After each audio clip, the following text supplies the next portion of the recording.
All right, this is Boxing with the Truth, and I am the Truth. It's June 28th, 2015, and today we have with us Raphael Machine Gun Murphy. How you doing today? I'm doing good. How about yourself? I'm doing good. I appreciate you taking time to do the interview. It's my pleasure.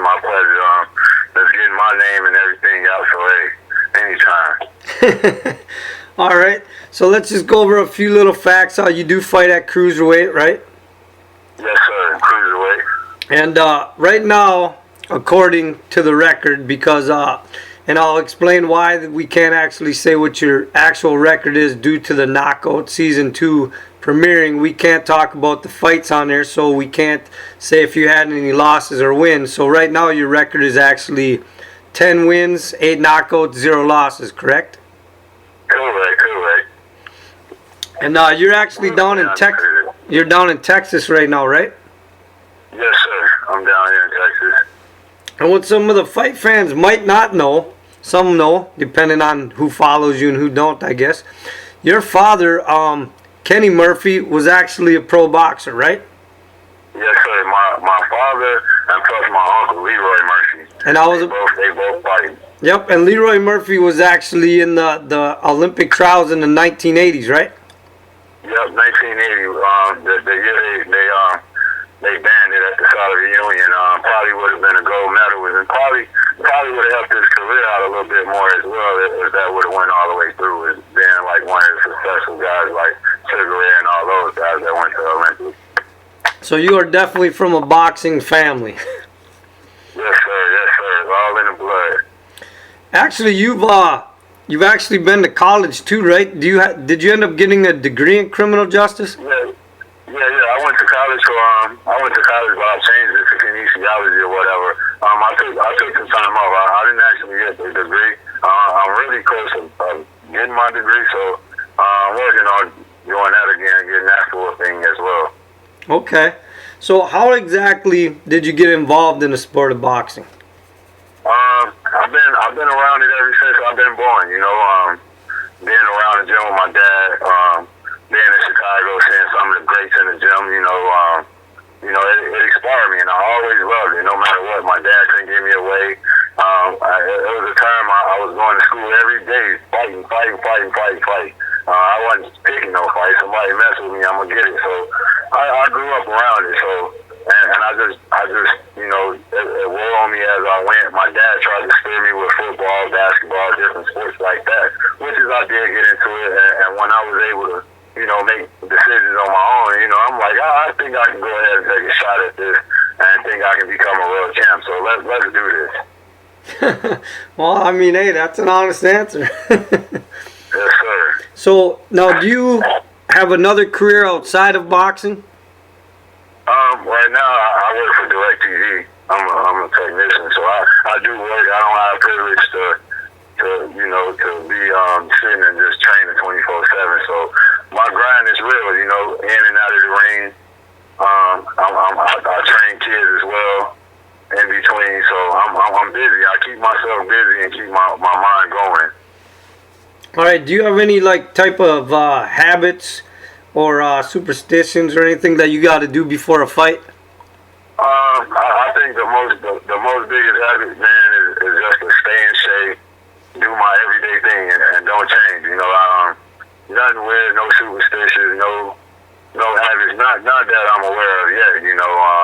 Other than that, every day 365, train, run, be ready to fight when it comes time. Okay, and what does it mean to you to be a pro boxer? It means a lot, you fight for legacy, you fight to be a world champion, you fight to make your name in this sport, to be up there with the Muhammad Ali's, George Foreman's, and the White Muhammad Qawi's, and Evander Holyfield's, and to be in that sport, to be in the sport of boxing, man, hey, when you in there, all eyes are on you, so when the eyes are on you, you got to perform, and I want to be that person that, when we saw Raphael Murphy, he put on a good show. He gave us a good fight. He didn't leave nothing out. Left it all in the ring, and that's my thing to do every time I step into the ring. So that's why I like to fight. And plus, I'm very compatible. anything I do, I'm compatible. Okay, well, I'm sure you've been paying attention that Al Heyman and Greg Cohen, they're bringing boxing back to the national networks. You also, like I brought up, you were just on the Knockout Season 2 show to get the sport out there a little bit. Have you been contacted by either one of these promotions to hopefully get you on one of these shows? I have a manager, not directly, but my manager has got some phone calls here and there and things like that. But what we're trying to do right now is get this show out of place and see what we do and see what that leads us to. Like one egg at a time, we trying to let. So it is some offers and it is some guys that are interested in us, but just one egg at a time. We look impressive in this knockout show. Hey, the future gonna sit well for us. Okay, and let's bring up the Knockout show. Just for people that don't know, Knockout Season 2 is about to premiere on July 8th. If you're not familiar with it, if anybody remembers the Contender reality boxing show, it's similar to that. And you actually just were on there. Kind of give me a breakdown exactly how that works. It's pretty much, it's three trainers, Flores, Scully, Shane Mosley, Roy Jones being the host of the show. Nine fighters that's ready to put it on the line. We pretty much trained. We all trained. We broke down. We divided with their coaches, Scully, Mayweather, and Mosley, and they trained us. And we had a box off or whatnot to make it to the finals.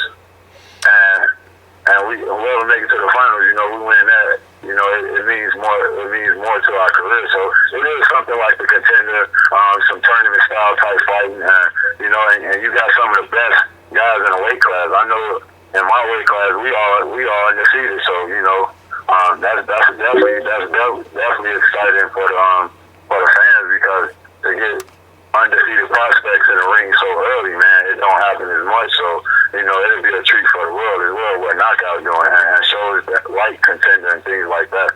Okay, and this is actually going to be aired on Nuvo and Fuse, yeah. And I'm also hearing that Roy Jones is actually going to be the main event.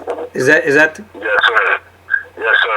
Roy Jones. I just heard that within I think last month he's going to have to be the main event, which is going to be perfect for the fighters that's on there, man. Everybody gonna be tuned in. Roy Jones himself has his own network, his own fans. So just to be on the same card and to display our talent as well, it means a lot. It means a very lot. Okay, now you brought up Scully, just so the fans are aware. That's John Scully, who's a boxing trainer, is an ex-pro boxer. He's an analyst on ESPN. Tell me how you and John Scully got along as a boxer trainer. Man, Scully from the first day me and Scully met, we kind of jumped out. And we got a little bit of history. One of the guys I worked out here, Andrew Maynard, he was on the 88 team with Scully. They had a little bit, him, Roy Jones, they had a little bit of, that relationship where they felt.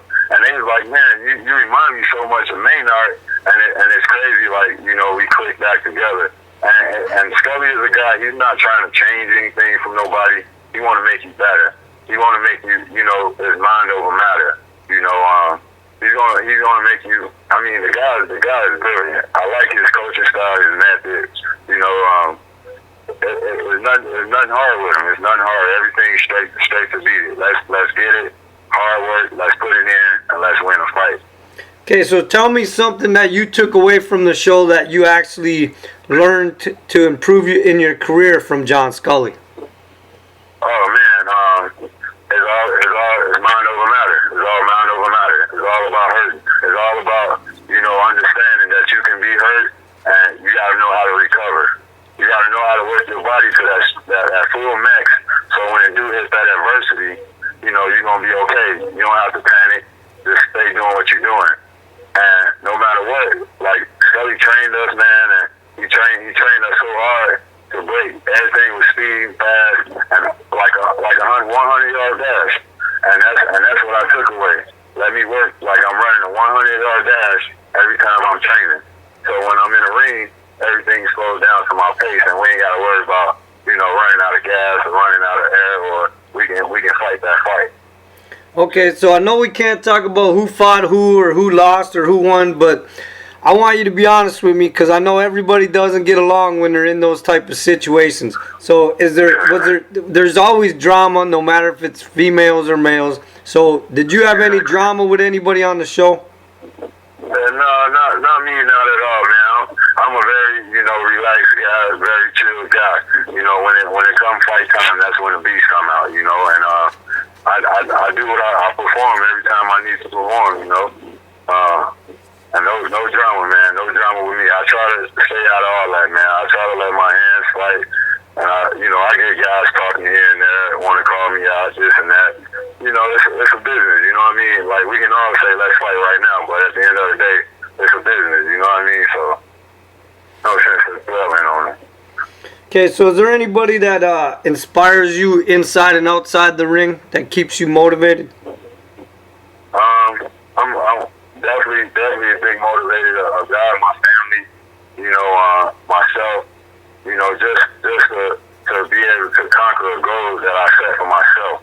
So every day that keeps me motivated, that I'm undefeated, and every day I wake up and I can keep my record undefeated when I step in that ring. That's one step closer to a championship. But definitely my family, God, and all the people that keep me together and keeping me fighting in the ring, keep me motivated. That's what keeps me going. All right, so tell me something about you that your boxing fans wouldn't know. Raphael, I'm a very good guy, a very kind guy. But when it comes to fight, I'm gonna be rough. I'm pretty much a multitasking guy, in and out of the ring. What you see is what you get, I guess, out of me. You know what I mean? I'm figuring out I'm a random type of guy, so whatever you see, it won't be bad. It's definitely like it. So I know, like I said, you only have 10 pro fights, but tell me one of your best memories so far in your pro career.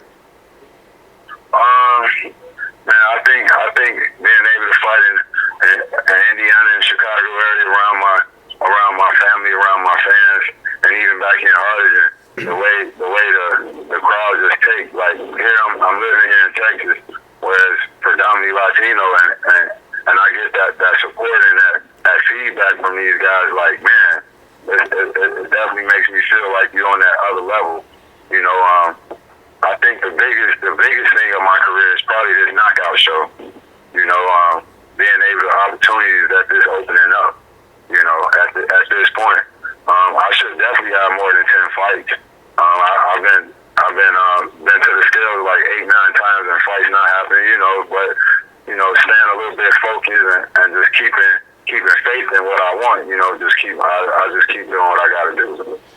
Okay, speaking of Texas, I know I saw you involved in the Eric Molina and Dante Wilder fight recently. So tell me, what type of relationship do you and Heavyweight Eric Molina have? Oh man, we've been sparring, man, since I've been out here in Texas, like 8-9 years, actually before I even turned pro. Because where we at, there's not many heavyweights down here. I'm not a heavyweight, but I'm all right. Not a small guy either. Me and Eric, we grew up together, man. The first time he went to the King Camp, we went together.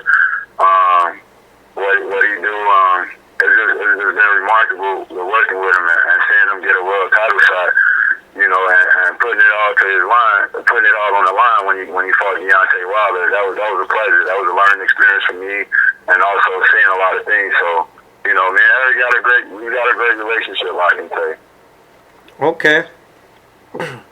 So now, do you have anything coming up this summer? Is there going to be any announcements? Are you looking for anybody in the cruiserweight division? Definitely. After the show knockout done, we definitely got some big moves planned. Like I just signed with Lee Holiday not too long ago, which is he managed Eric, managed Oliver McCall, Fred Zaquindo, a lot of great guys, and these guys then got world title shots.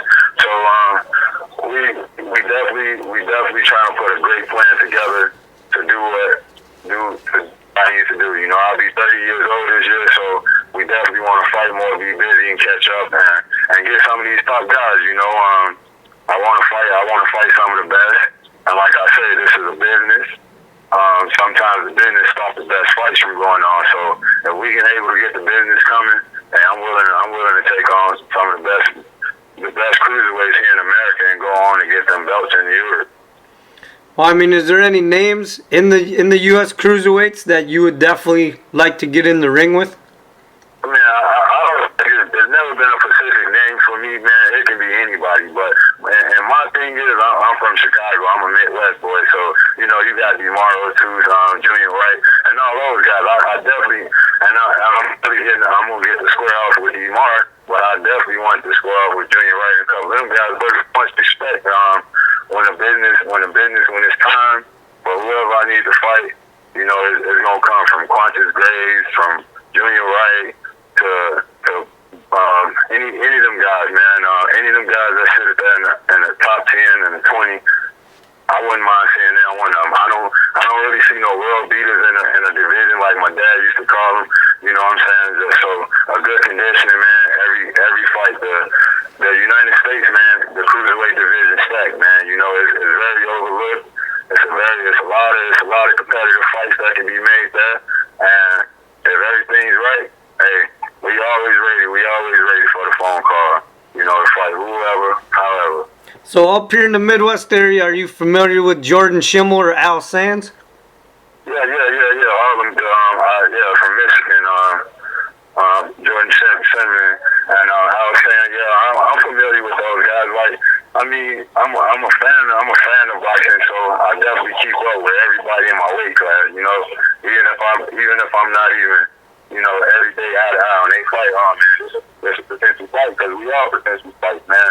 One call away, because we fight one another. You know, it makes a big opportunity for the next man. So, hey, those guys, Jordan Schimmel, I know all those fights will be within 2016, 2017. We'll all be mixing up, I'm sure, man. From the Quantas Graves, Junior Rice, DeMario Tooth, myself. You know, it's a stacked division, and definitely we need to get a little bit more TV exposure to show the world of what's going on here in the cruiserweight division in the United States. So it'd definitely be good to bring belts back here as well.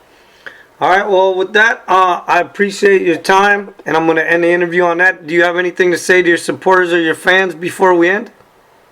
Man, first of all, I want to thank God. I want to thank you for giving me this opportunity to speak and talk to my fans. I always want to thank my fans from Chicago, Texas, all over the world. You guys mean so much to me. They keep me inspired. They keep me going. And, hey, everybody watch Knockout July 8th, Nouveau Fuse.